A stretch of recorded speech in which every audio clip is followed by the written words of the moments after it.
Hello everyone and welcome back to week 6 or the tutorial for the week 6 work. We are going back a couple of weeks and rechecking the stuff from 3 weeks ago and then 2 weeks ago. I do hope you all enjoyed your break. There's a few things to go through and it's because we're still going on formal semantics, a little on the mathsy side of things. So I've got trusty pen, I've got trusty whiteboard, and we're actually going to be able to do this time. So I just want to go over some of the stuff from week 5's content that was also under formal semantics.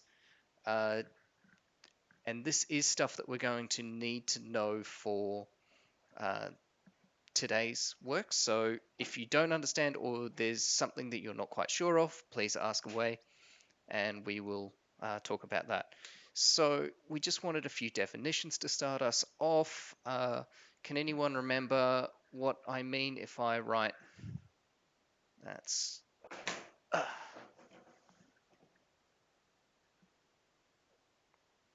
the arrow? Is that too dark still?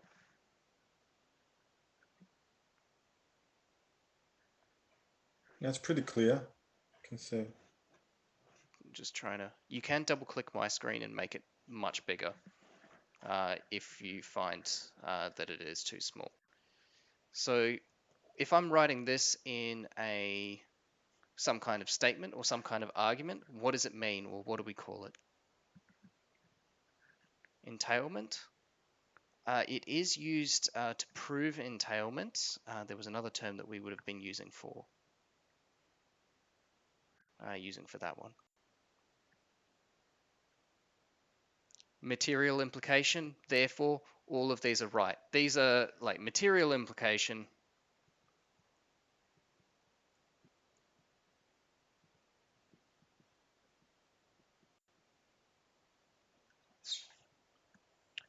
Which is kind of the if this then that something follows on to something else. So if you've got something like, can anyone read what P material implication Q would kind of read like?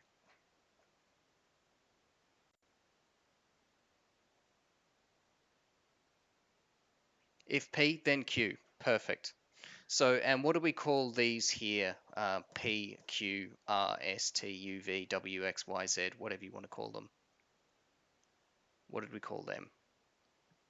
Started with P. Predicates? Not quite. You can have a predicate in that kind of position. The predicate was just the most important part of a sentence, kind of generally the main verb or the main adjective. A presupposition? It's a proposition. So proposition P leads on to proposition Q. So if P then Q, you're going to have two propositions. So like if Alaska is bigger than the Democratic Republic of the Congo, then Alaska is bigger than Hawaii. In which case, proposition P is Alaska is bigger than the Democratic Republic of the Congo, and Q is Alaska is bigger than Hawaii. Nice and easy. What about this bad boy here? Negation. Negation. Perfect. So what does neg P stand for? And you can define your own P if you want. Not P. Not P. Perfect. So if P is red, what does neg P stand for? Not red. Beautiful. That should be nice and simple. And what about this bad boy here? The conjunction. Conjunction. What kind of translating that to English? What do we use the conjunction to represent? Is it and? Yep, perfect. So P and Q. Alaska is bigger than the Democratic Republic of the Congo, and it is bigger than Hawaii. Can anyone give me the difference between inclusive and exclusive or? Inclusive can be either both or just one, and exclusive is either one, not the other. Yep, can you give me an example of one of them? Alive or dead for exclusive. Is that what you mean? Alive or dead? Yep, you are either alive or you are dead. You cannot be both. Can someone give me an example of an inclusive or? Hungry or tired? Yep, you're hungry or tired. You can be both. You can be none, but beautiful. So they are the main ones we're going to be starting off with today. Last couple of ones to go over 2 weeks ago. How do I write a MPP argument or a modus ponens argument?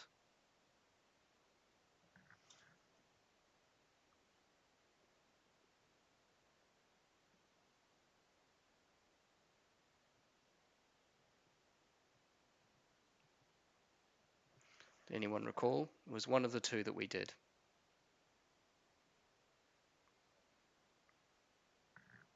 So all arguments at what the level we're doing it are going to have kind of 2 lines and then a conclusion or a therefore. If P then Q. Yep. The second one is P, and then the conclusion is Q. And can you give me an example of what that might sound like in English, or can somebody?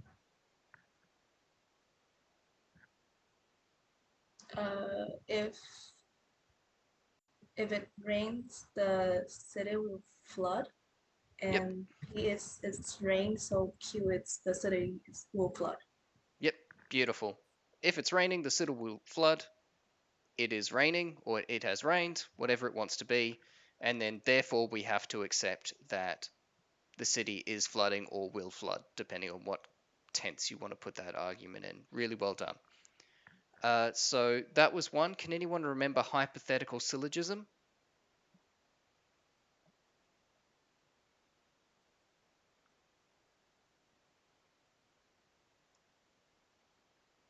Also known as double modus ponens. If P then Q, if Q then R, so the conclusion, if P then R.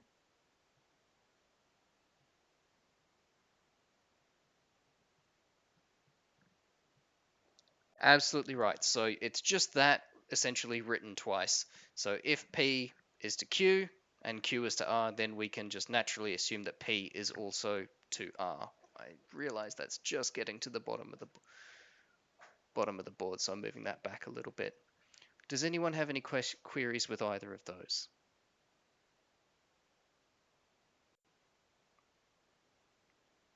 That should be stuff from I would still like to go through modus tollens and hypothetical Josh? syllogism at some point, but for the time being, this is fine. Yes, Tarek?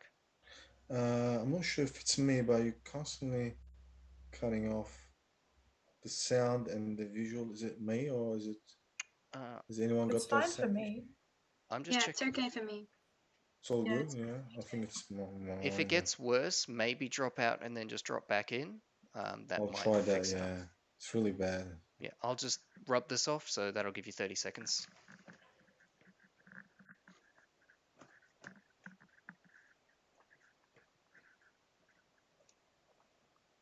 And did anyone have any questions about like that stuff? Okay, so the readings for the lecture 2 weeks ago and what we're covering now isn't actually in the textbook that you guys have that we've all found online. This is from a guy called Saeed.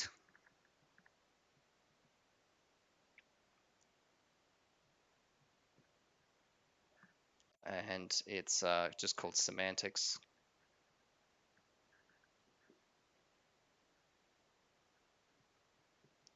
And it's the 4th edition. This is available on the university library website, and it it's online access, so you shouldn't have any trouble getting to it. It's like pages 305 to 317. It's the first part of chapter 10, so 10 to 10.3 is mostly what we're going to be going over. Bear in mind this book it was used for this subject when this subject was like a third year level subject, so it does go, especially if you keep reading into like 10.4, 10.5, it's going to go into a lot of stuff that we don't really need to worry about. So just keep in mind that it is also a lot wordier than the current textbook. So instead of the current textbooks kind of like comment, definition, exposition, and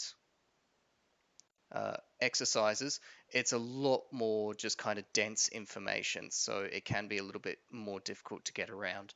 But what we're going to be going through today is going to be covering the majority of the stuff that we need to do. And what we're doing is we are providing just one approach to creating a meta language. So essentially that a way to capture the important parts of an utterance or a sentence so that you could then take that and translate that to any other language and you'd still have all the same kind of connotations and things like that.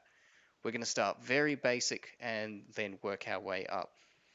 And we're just going to focus on English into a kind of meta language so we can translate into the meta language and we can translate back to English. And so what we need to do is we need to find the short form, a short way of writing a predicator. And we'll take a simple basic predicator like is a king. And we don't need to have all this extraneous baggage of is a king. Like all of that should just be wrapped up. And so similarly, when we were talking about arguments before sitting as like P or Q or propositions being like P and Q, we're cutting down just the predicator, just that important verb or that important noun or that important adjective down to a single constituent. So we want to get something like is a king.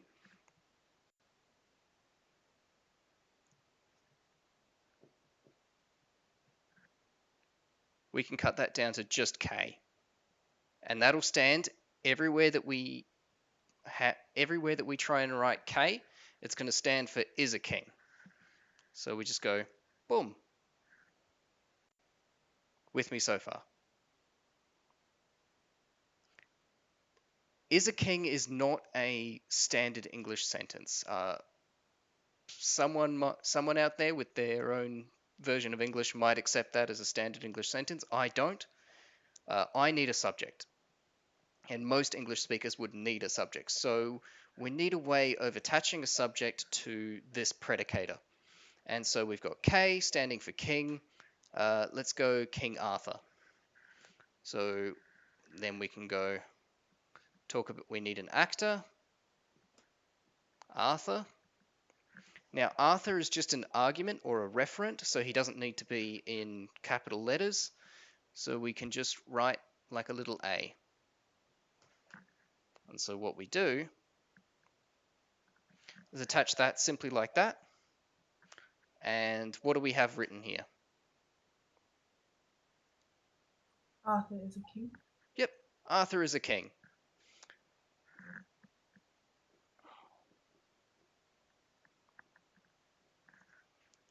And so all of that is just written simply as Arthur is a king. Now, there are some cases where we also need to have transitive predicators, so they need to have multiple arguments. And the way we do that is very simple. We just put all the arguments in a order and make sure that order is consistent. Writing this sort of thing out is one part of it, but then we also need to talk about how I've just realized I should make myself, I can't really make myself super big. Hopefully this will come through on the thing. Formal semantics is also about how to work it out so it does work between languages, how we can then talk about how the mental representation of things works. There's a wide range of things that fall under formal semantics. This is the fun bit, though. You get to write stories in shorthand. I don't know if this is a dumb question, but with the letters that you've used, like, why don't we use P for predicate and then the little A would be like R for referent or whatever? Is that? Well, yes, you could do that, but we're just setting up that Arthur is A and K is king. If I wanted Arthur to be R for the referent, and I wanted this to be P. So what you're saying is, yes, you could have, that's how you would set it up at a higher level. But in this instance, the P is a K, which stands for is a king. So that's kind of the rule. And this is how the rule is being used in the instance that we're trying to say Arthur is a king. Okay. Make sense? Well, Feel I don't free know. to say no. We'll see. So transitive verbs, as long as you keep it in the same order every time, it's fine. We're just going to keep with English word order for the time being. So if we had something like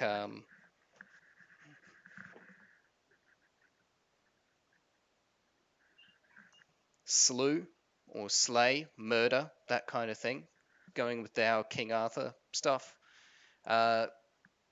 Who killed King Arthur? Anyone remember?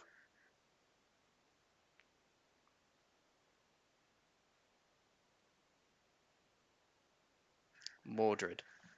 So we've got Mordred, who can for us be M, and then if we want to write Mordred slew Arthur, we just write S, open brackets, Mordred Arthur. And so that stands for Mordred slew Arthur. And then you could transpose that into any other sentence. You could say Arthur was killed by, or Arthur was slain by Mordred.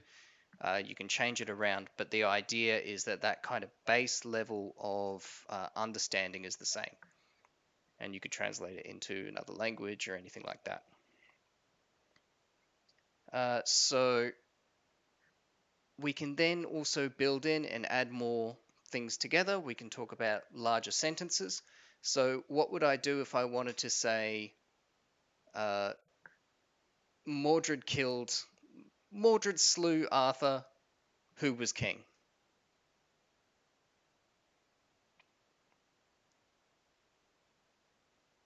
Any thoughts on how I might go about doing that?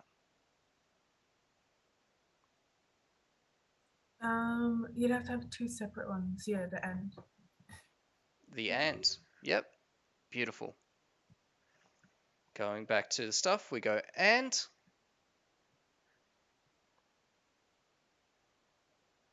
So in my world, or in the universe, I think your book calls it, we've got Mordred slew Arthur, and Arthur is king. So the words are not exactly the same, but the meaning behind the sentence is the same.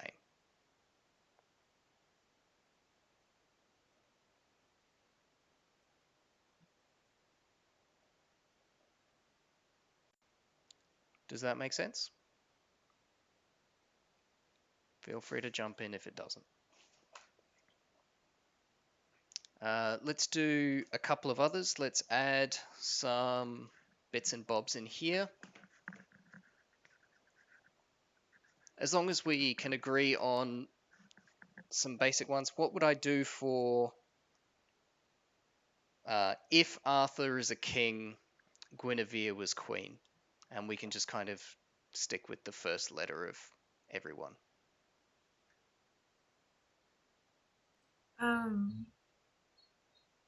Capital K, little a, therefore, I forgot the names. Material implication. Guinevere. Oh, wrong way around. We'd talk about something like that, wouldn't we? If Arthur is king, we can tell this is a if then Guinevere is queen.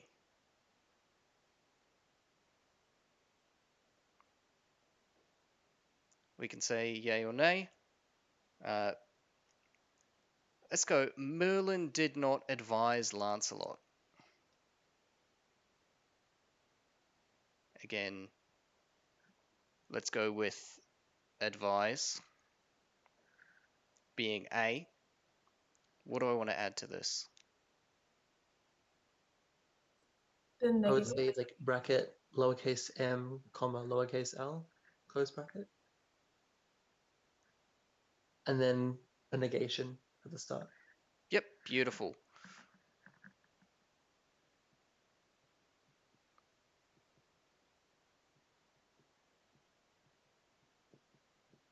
But we'd have to make sure that it's noted somehow. I'm not sure how, but that A is past tense as well. Yeah. We can, like I said, we don't need to worry too much about tense. That's when you start getting to things like that symbol there, which James did start talking about, but I really advise against having to go that far into the chapter. So Lancelot did not advise Merlin, and let's get something else going. Let's go like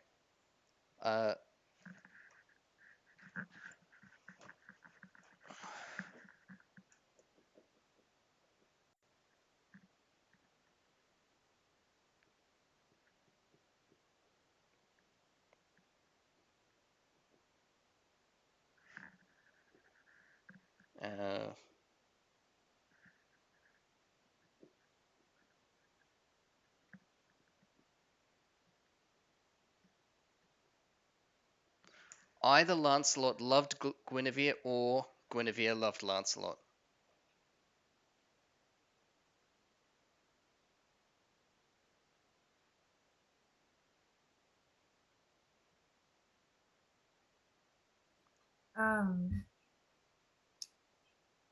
Capital L, little l. Yep. Then the exclusive. Is that what you mean? Either or. Yep. You've missed something here. Oh, what? Who was it? G. Yep. Guinevere. And then capital L and swap them around. Beautiful. So either Lancelot. So we've got Lancelot loves Guinevere, exclusive or, it's one or the other. It's not both, or Guinevere loved Lancelot. And that's the time where you would use an exclusive or.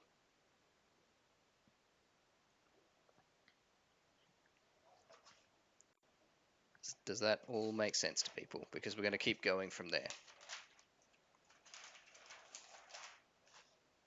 Okay, so it's 3:30 now. I'm going to give you guys 3 minutes. Come back at 3:34, and we will keep going.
And welcome back, everyone. I'll give you guys a few minutes. We've got Sarah Jane.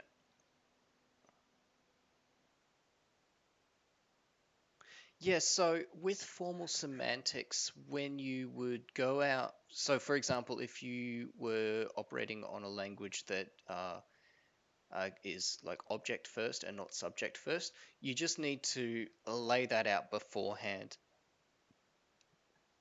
how that is what you're doing. You don't have to follow the language, the order of the reference and things like that. We just we're just doing it in the same order as English for ease of understanding. But you just, if you were to do anything different, that's fine. You just have to state that.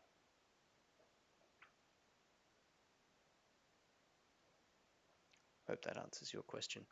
So now that we've got two conditionals that we want to add to this, these two symbols, which is this kind of upside down A, which stands for, is the universal quantifier, and it means all examples or everything. So if we go all examples followed by a something, it means all possible things of that thing. So if this was cats, it would be all cats. If it was, Frenchman, it would be all Frenchmen. So it's the universal, and it's generally written in this manner here. So upside down A, X in brackets. Or if you're doing a longer form, all X, referent X. So whatever your referent was going to be. So we were talking about if you were going to do wizards, you could replace that R with a W. So all examples of X where X is a wizard, or all examples of X where X is a cat, whatever your referent is that you're going to put into later parts, that's what you write there. So in the example before, or let's do a different example. Let's go like students. We put the S there. For all examples of X, where X is the equivalent of an S, and we could do something like, what's something students do? They read. They read. Beautiful. Then our argument is that once you take that into account, it's not just a student reads, it's that all students read. So this upside down A, when you put it into this formula here, is every student ever. All examples of X, where X is a student. The backwards E, that's at least one example. It's the evidential. It can be more than one, but there is at least one. And this is where you can get into some kind of questions of scope and things like that. We're going to ignore that for the time being, but it's at least one example of X. So if we were to do this sort of thing here, what do I mean?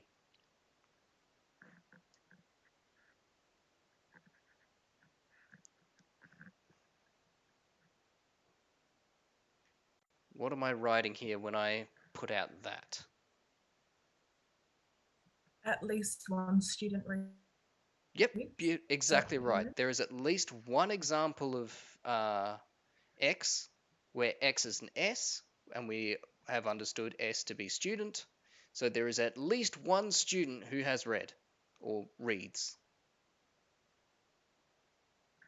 So the difference between these, we can talk about everything and at least one. And so what would we do about something, going back to our... Are you okay for me to rub this off?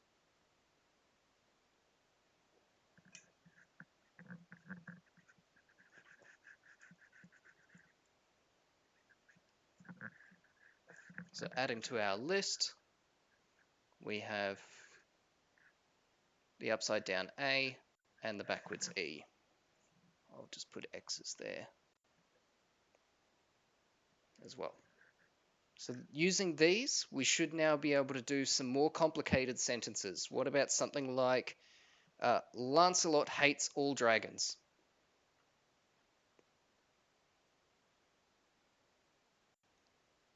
What would be my predicator? A capital H. Beautiful. So we've got H for hates. What else would I do? Lancelot hates all dragons. You don't have to put the brackets there, it just kind of makes it a little bit clearer. For all X, if X is dragons. Yep, so we want Um, all X where X is a dragon.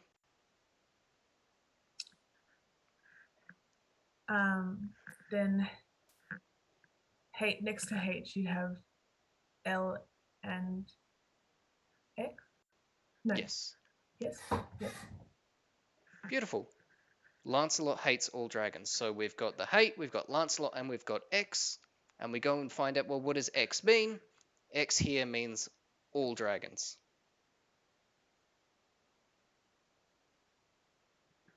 What about something like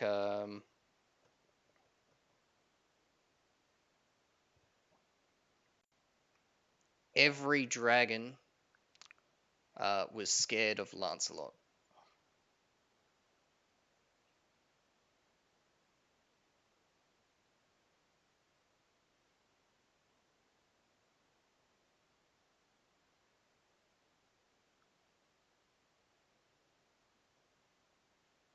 What's my predicator? Every dragon is scared of Lancelot.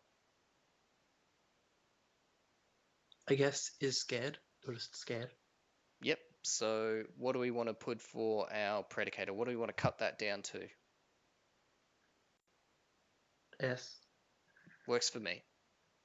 Again, this could be anything. This could be a cry laugh emoji. It doesn't matter. It just has to be something that we can all agree that it stands for something else. In this case, is scared of. S. Every dragon is scared of Lancelot. Where do I go from here?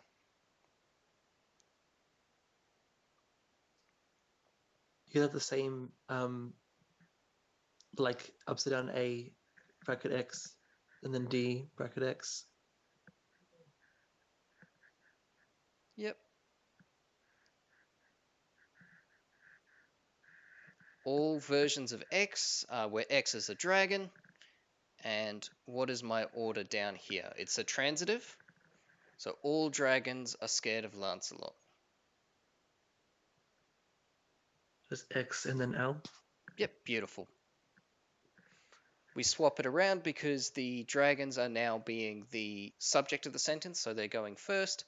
Lancelot is now the object of the sentence, so he goes into their second slot. So we've got all examples of X, where X is a dragon, and X's are scared of L. L is Lancelot.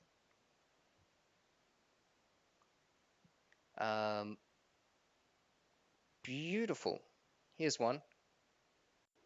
Every dragon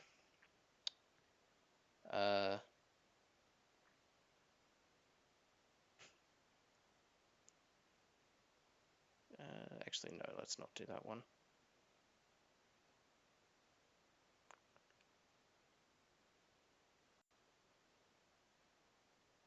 No, let's skip that. For the time being, we can come back to it. So I'm actually going to give you a universe here. This will be coming up in the chat. Where's the chat gone? You might need to scroll it out and just make all the other people a little bit smaller. So each of these should be on just one line.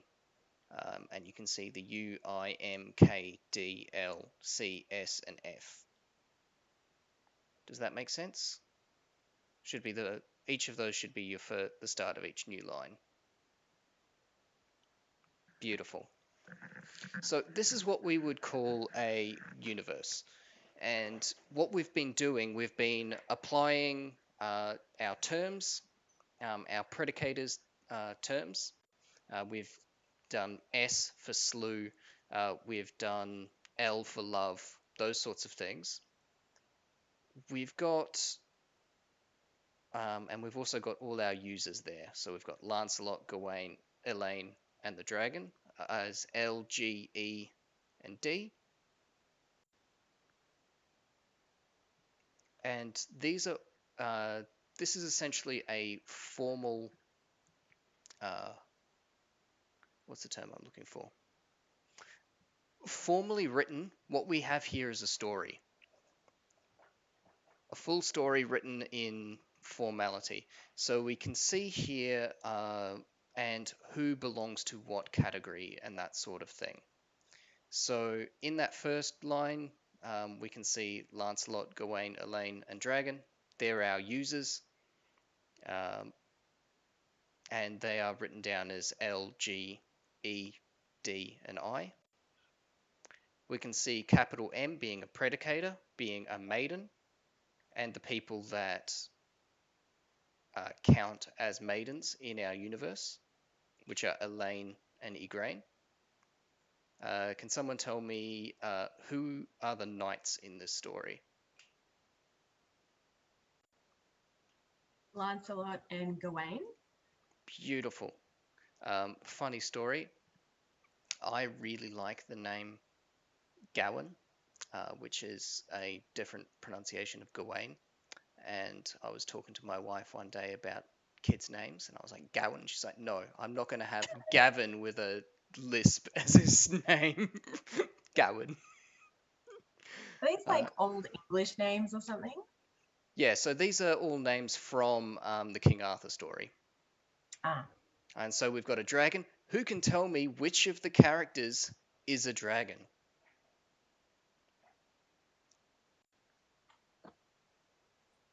The dragon. Yes, the dragon is a dragon. So we've got the character, the dragon, but we've also got is a dragon being a predicator. That's what that's saying. So that's why we have both a little d and a big D. So we could have, with that universe, we could write this. And what's that in English? A dragon is a dragon. Yep. Or the dragon is a dragon. And if we wanted to do like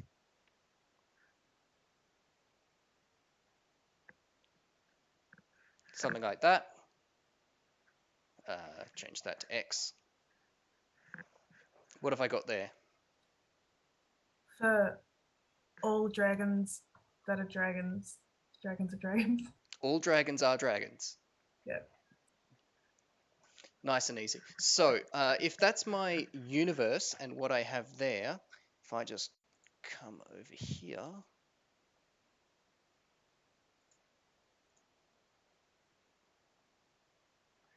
I want you to tell me the truth conditions. Based on that story, or based on that universe, is this correct?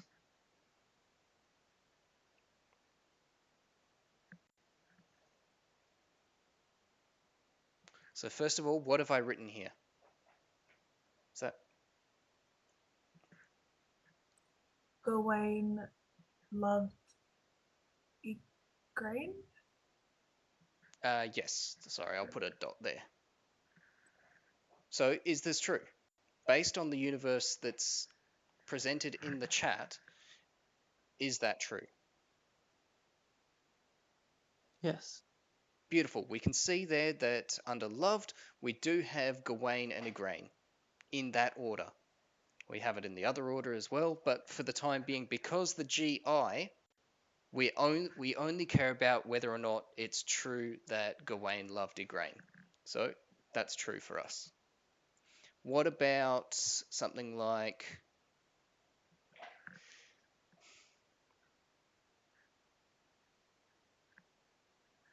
CDL?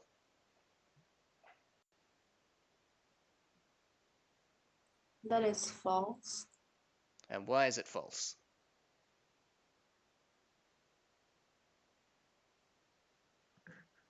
Because the it's not listed. did It's- not capture Lancelot. Correct. The dragon did not capture Lancelot. It is not listed, therefore that is false. Beautiful. Let's go with something a little bit more difficult. Let's go with...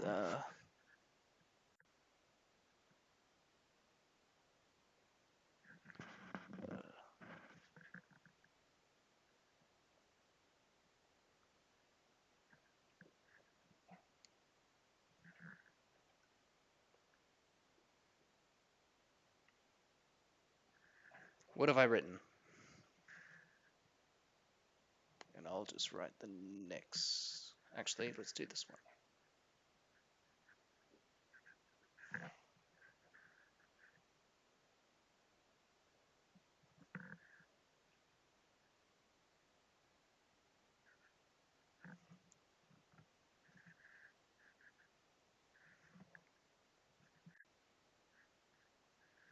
What have I written there?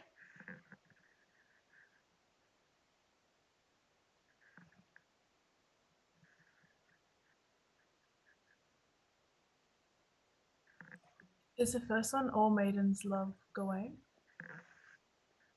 Is that what you mean? So there are all cases of X where X is a maiden and X loves Gawain. So yes, what I have written there is all maidens love Gawain. Is that correct?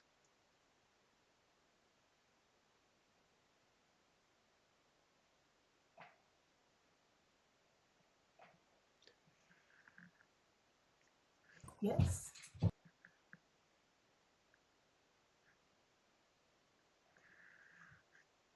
Is it?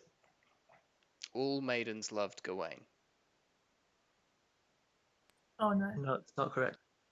Yep, so we've got a case where Igraine loves Gawain, but Elaine doesn't. So this is false. And we can tell because there's no relationship between Elaine and Gawain in the L column, or under L. What have I written here? So you can see how we can pile this up and make it just bigger and bigger and bigger as we go along. So what we want to do is we want to cut it down. So what's my first part here? Lancelot slew the dragon. Yep, so Lancelot slew the dragon. What's this? And Yep, so let's go.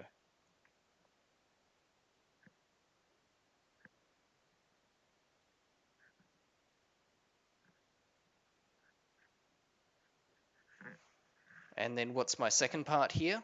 Because there's an and, we can just get these separately.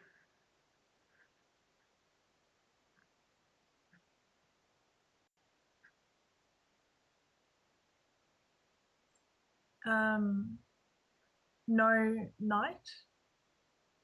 Yep, so we've got... Yeah. Is it no knight? I Ignore the so. negative for the time Oh. being. At least one. Yep, at least one knight. What does at least one knight do? I love Elaine. Yep, beautiful. So we go...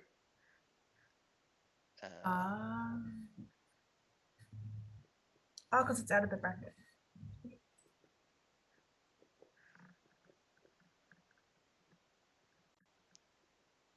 Now we talk about the negative.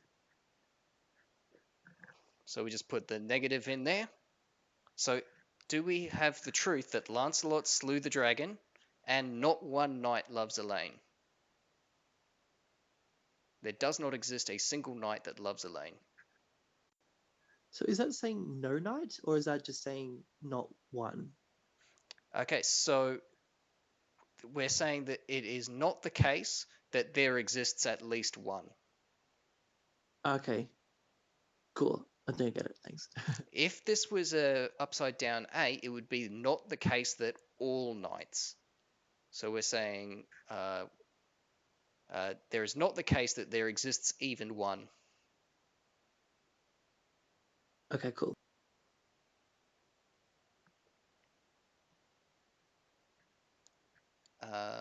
who wrote Lancelot was a knight who did not kill every dragon is incorrect.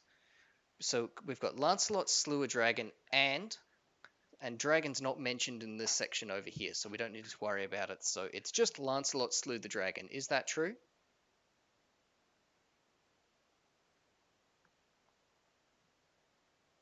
Yes.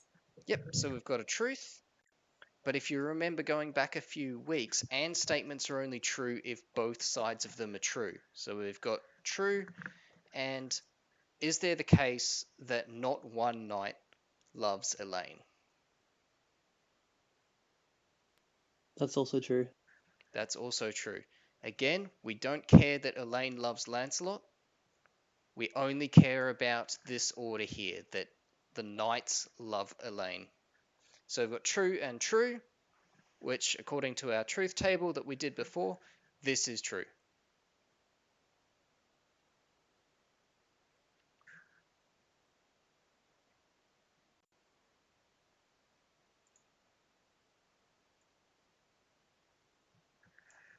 If I just do this.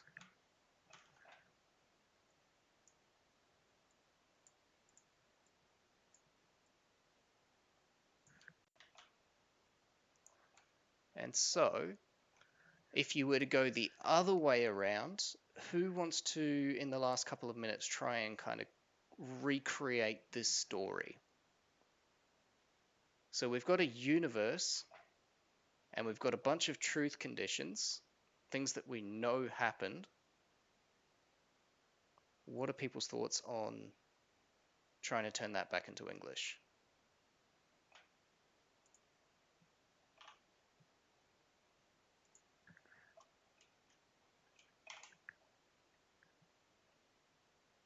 Even if it's just individual sentences before you build it up to something more.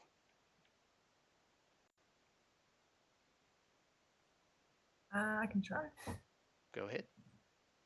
Oh, what does the I mean again? The F Igraine. Oh, yeah. Actually, I didn't get the first line. Can I start from Maiden? Yes, so the first line is just telling you who your users are, essentially who your reference are. Lancelot, Gawain, Elaine, Igraine, and the dragon. What are the F3 for? And FF? I think that's just a copy and paste error. Oh, okay. That's what I didn't understand. Actually, no, I'm having a blank now.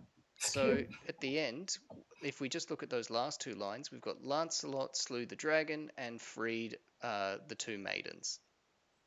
So if you were to turn it back into a story, and this is what you can do, is you can turn things from English back to a logical meta language, or to a logical meta language, and then back again.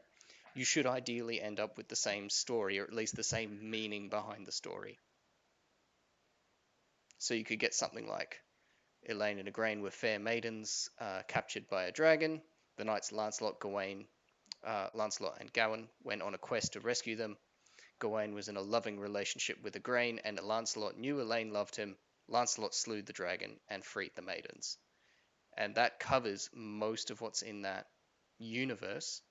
And so when you get to what you'll probably be asked to do on the assignment, hint, hint, nudge, nudge, is find some text and turn that into a universe. Turn it into a set of truth conditions based on text. Does anyone have any questions or queries? Comments? Well, if not, yeah. Not easy, Josh. Must confess, I struggle. Yeah, this is a little weird. It's a little out there. I really enjoy it. I will just quickly turn off the recording.